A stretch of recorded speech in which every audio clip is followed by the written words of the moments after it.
Hi everyone and welcome to our February webinar. Today we've got the wonderful Cath Sheard here to talk to us about professional registration. So Cath's a really strong supporter of LIANZA. I would say you're an advocate of kindness in all areas of your life. And yes, you've become, how long have you been PR board here for? This is my second term, so 4 or 5 years. Yeah, so very experienced in all things professional registration.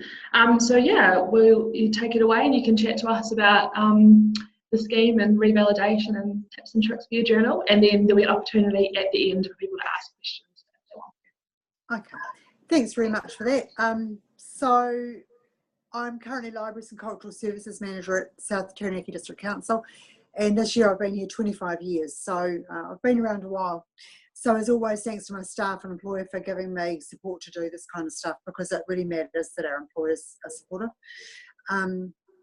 As Julia said, I've been on the Professional Registration Board for about 4.5 years, and I took over as chair about 18 months ago.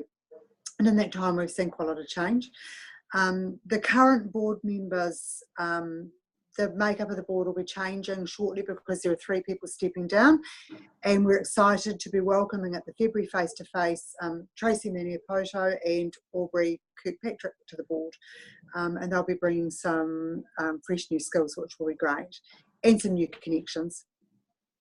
Before I get right into it, I've got a couple of quick comments. I've had a voice injury, which is mainly healed, but it does fade, and it's hard for me to judge the volume. So if I'm getting hard to hear, if you tell me, I can actually make it louder.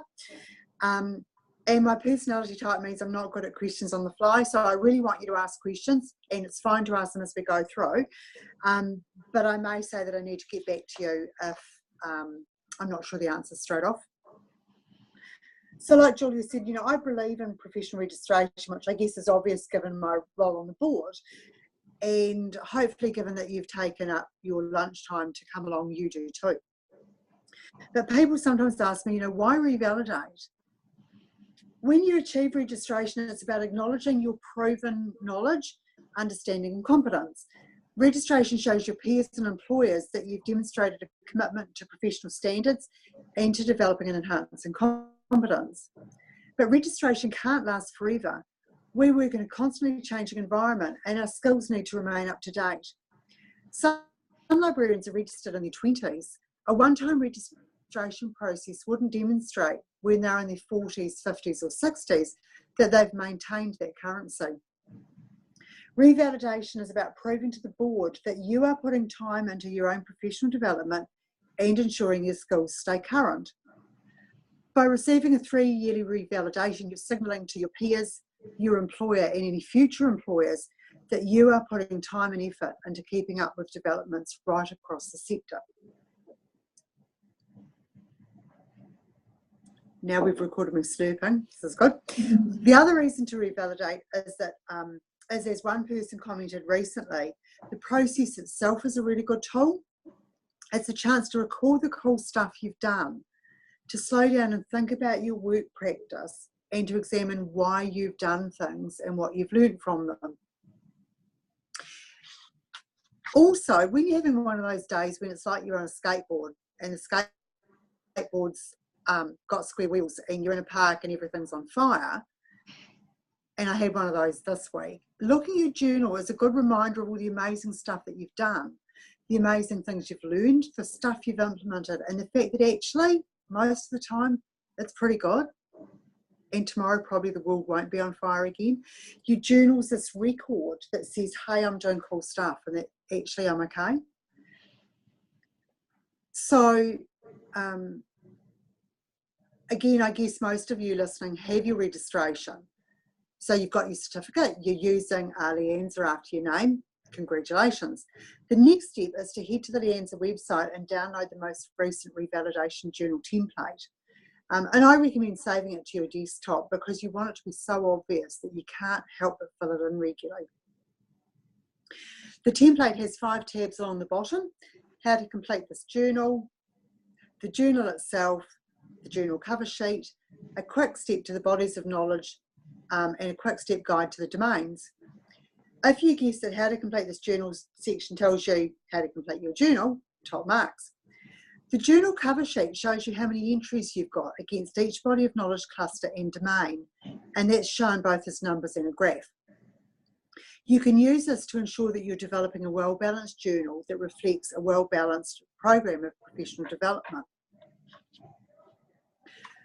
For instance, if you've got 3 entries against each of clusters 1, 2 and 3 and nothing for cluster 6, it might be time for you to look closely for ways that you can work in that area to round out what you've been doing. It's the same with the domains. If you're finding that all your entries are in one domain area, it's time to branch out a bit and look for some chances to balance out your work practice. And that can mean getting right out of your comfort zone by doing things like this, by presenting at conferences, by talking to your peers in a meeting, maybe writing a paper. So the quick steps are just that: a handy guide to the bodies of knowledge and clusters and the domains in case you're not sure where an entry would best fit. Once you've downloaded the template, it's time to think about adding some entries. So how many entries do you need? Easy. You need 18 entries in a 3-year period, so roughly 6 a year or 1 every 2 months. It's not actually a huge workload. But we also totally get that sometimes learning opportunities will come in a bunch. Might be that you've changed jobs, that you're doing some retraining, or that you've been to a conference. So it might be that you do more this year, less next year, and that's fine. What we don't want to see, though, is that you had this mad rush where you said, oh my God, I haven't done enough, and you did 15 things in 1 year. It's meant to be a continuous process learning across that time. It's not about the equivalent of cramming for exams. Incidentally, if there are more than 21 entries, we'll probably send your journal back to you and ask you to edit it. And that's for a couple of reasons. We want to see the best of your learnings, but also that editing skill is an important one for you to demonstrate for us. And on top of that, you know, all of the board members are volunteers. Sometimes the workload's quite high. So if people have got 25 or 30 entries, it's just too much for us to go through. So what do we look for in a journal? The first thing we look for is balance. You need to cover 3 of the 4 domains of practice over that 3-year period. The domains are knowing or professional knowledge, doing or professional practice, sharing, so that's professional communication and relationships, and leading, professional leadership. You're telling the board what you know, what you do, how you share what you know, and how you have impact. You also need to cover the 6 bodies of knowledge clusters, and you must have at least 2 entries against each cluster. If you've got 1 entry against a bunch of them and 6 entries in 1 cluster, it's becoming unbalanced, and you need to go back and look and see where the gaps in your learning are. Revalidation is about remaining current against all the clusters, not just those that you specialise in or that are of particular interest to you. We expect people to keep their reflective comments to be brief, between 30 and 50 words. Some people struggle with that, but learning to edit down again is about getting to the critical information. So it's a good skill for you to develop. Again, at peak times, we can be reading a lot of journals. So if everyone writes a book, it can be pretty hard on those assessing. And finally, good grammar and a thorough spell check don't go astray. You're wanting to showcase your professional development and skills in the best possible light. So we're looking for a journal that's reflective, not just documenting what you've done. One of the most common problems with people's journals is that in the activity description column, they tell us what they did. So for instance, they write, I attended a meeting run by iwi about a new program they're running for local youth. Then in the reflective learning comments, they keep describing it. So they might say, some of the iwi members talked about how the kids have been breaking into the swimming pool at night and we're worried about their safety. We think the kids would go home earlier if the library turned off their Wi-Fi at 8 p.m. It's great that you attended the meeting and we like to know what you've done, but what we need to know more is, what did you learn?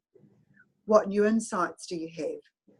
How has your professional practice changed as a result of attending the meeting? Or did you make a deliberate decision not to change anything after you'd reflected on it? So we're looking for either thinking, and the action. I love the book Show Your Worth, The Payoffs and How-Tos of Showing Your Work by Jane Bozarth, 2014. She suggests answering the following questions when writing about what you've been doing. What did I do well? How closely did my expectations match reality? What surprised me? What were the problems or obstacles or shortcuts that I learned or discovered? If this exposed a lack of knowledge or skills on my part, how am I going to correct that? Overall, what did I learn from this? When we assess your journal, we look for keywords like learned, discovered, found, realised, planned, or implemented. If when you're looking back over your reflections, there are no words like that, chances are you kept telling us what you did and not reflected on the learning. So, 3 years is up, you've completed your journal, you've added an entry every couple of months, you've written your cover letter, you've got a letter of verification from your manager, and you've sent it all off to the office. Well done, it's a huge achievement. So what happens when we receive it? When the office receives your journal, they record that it's come in and do a basic check to make sure all the bits are there. The cover letter, the letter of verification, the journal itself. If it's all good, they send it on to one of the board members. If we receive a journal for someone we work with or who's a friend or who we're mentoring, we'll contact the office and ask that it's reassigned. Sure, we could probably assess it impartially, but perception matters, and as board members, we want to ensure that it is right and looks right. Each board member has their own unique way of working, but we all get to the same result. In my case, I read the letter of verification, then the cover letter. It sets the scene for me. I'm interested in whether people have changed jobs or employers at that time, or whether there's been some significant change in their workplace that might have impacted on their learning. So a restructure, for instance, or the Christchurch quakes, which had a huge impact on people's journals in a whole lot of ways. Once I've done that, I check the journal entries themselves, thinking about what people have done and learned and implemented. So that's back to what we look for in a well-balanced journal. Finally, I emailed Jess in the office approving revalidation for the majority of people and add my feedback to the comments that will go to that person. In a very few cases, we ask for people to resubmit. Where possible, journals are approved with a, hey, it would be good if you did this thing because it'll make your journal stronger next time. We only send it back when we feel that the person's going to feel better in the end about their revalidation if they do some work on it, or if it's really clearly lacking in a particular area. So this is a good time to add that whilst the system is robust and we need to ensure that we maintain high standards so that both registration and revalidation have true meaning in the workplace, we also want people to succeed. We're here to help, not to judge. It's always okay to contact me or the office and ask for some support. You can find me on Twitter, phone me at work at the council, or contact any board member via the office. So that's the process. Hopefully you've got some questions for me.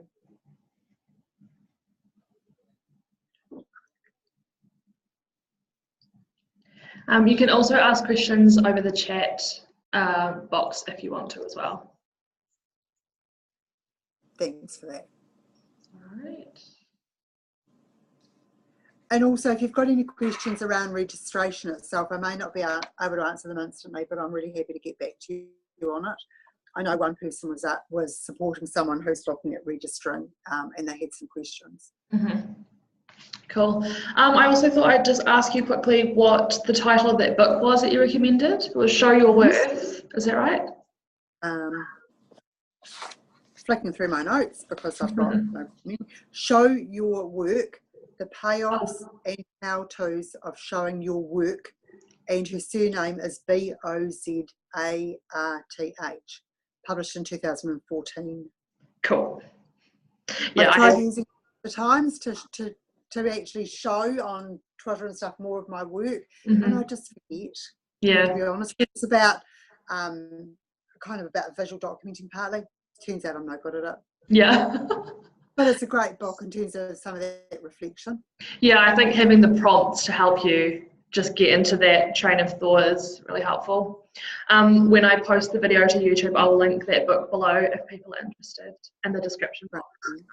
People are interested in reading. What I do with my journal is actually put it in my calendar so that every 2 months I get a reminder to go and check that I've actually put an entry in. And, you know, sometimes I end up with a few more entries than I need, but I just make sure I get rid of some so that I'm down to the stuff that really shows the kind of thinking that's going on in our workplace. Yeah, and it's pretty obvious, but it's always easier to remember something after you've done it, not when, like you said, when you're in a mad panic before it's due. Yeah, absolutely. I'm just making a note. And I also loved your tip about saving the revalidation journal template to your desktop so that you see it all the time and you don't have to go searching for it and then you can't make excuses. Absolutely. Can you see that question there, Cath? Yes, I can. Cool. So the process itself doesn't take very long. It does depend on what your qualifications are. What I'll do is I'm happy for you to contact me. Is that recent? For those of you who are going to be watching it later, the question was, I haven't registered yet. How long should I assume it will take me? And the person's got their Masters in Library and Information Studies from 2008. It will only take, so there's a small amount of paperwork to do in that case if you've got a recognised New Zealand qualification. So really it's going to take probably 2 months from you filling out the paperwork to being registered. It's very simple in that instance, and it'll be great to see you registered. And we'll get your name in Library Life. Yeah. To show everyone. But yeah, if you've got any questions, really happy for you to email or phone. She said yay. That's good.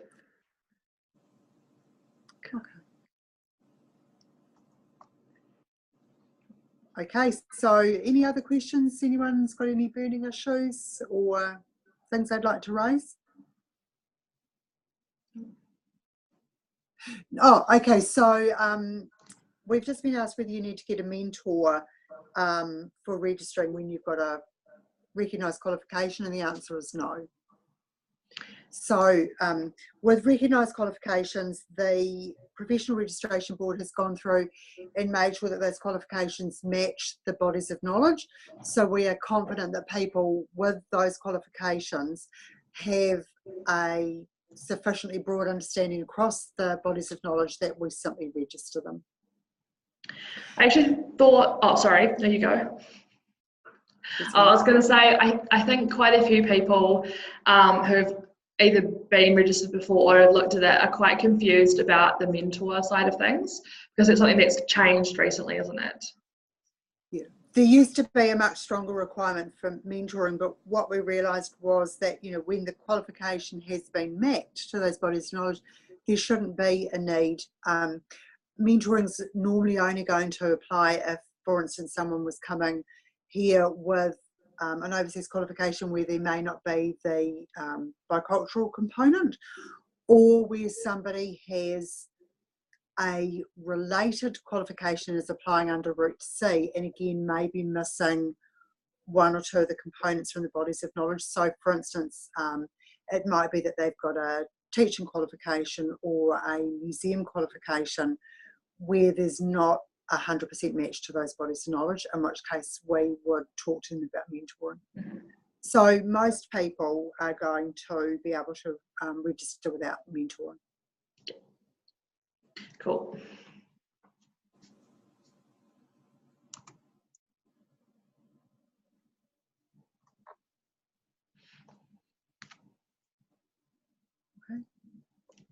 Doesn't look like there's any more questions, so I think we'll wrap the webinar up. Thank you so much, Cath, for your time.